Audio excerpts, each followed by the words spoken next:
Le groupe Public a présenté, ce mercredi 27 mars 2024, son dispositif pour la campagne des élections européennes du dimanche 9 juin 2024. Objectif 9 juin. France Télévisions a dévoilé, ce mercredi 27 mars 2024, sa couverture éditoriale des élections européennes 2024. Ce dispositif multichaîne a en fait déjà été décliné par petites touches. PureMedia.com fait le point sur ce qui attend les téléspectateurs ces prochaines semaines. Le lundi 18 mars dernier, Caroline Roux a débuté, en effet, sa série d'entretiens avec les candidats tête de liste.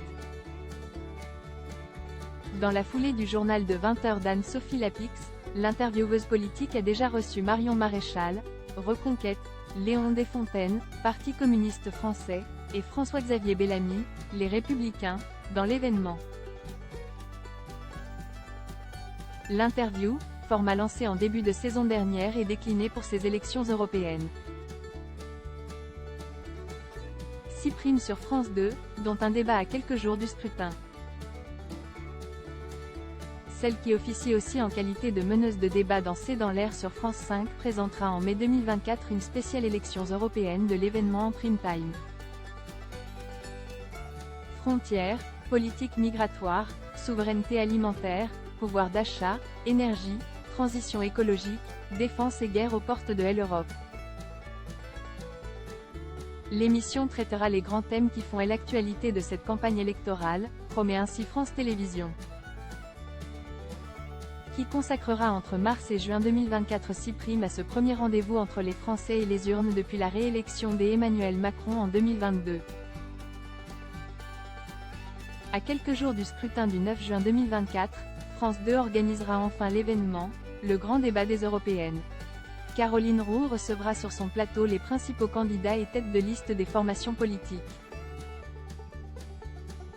Public Sénat a été la première à dégainer son débat, auquel Jordan Bardella, tête de liste Rassemblement National, n'a pas participé, le 14 mars dernier. France 24 et RFI proposeront le leur potentiellement le 24 avril, LCI enchaînera autour du 21 mai, BFM TV le 27 mai et CNews le 30 mai. Pour ce qui est de ce dernier débat, Marie Toussaint et Raphaël Glucksmann,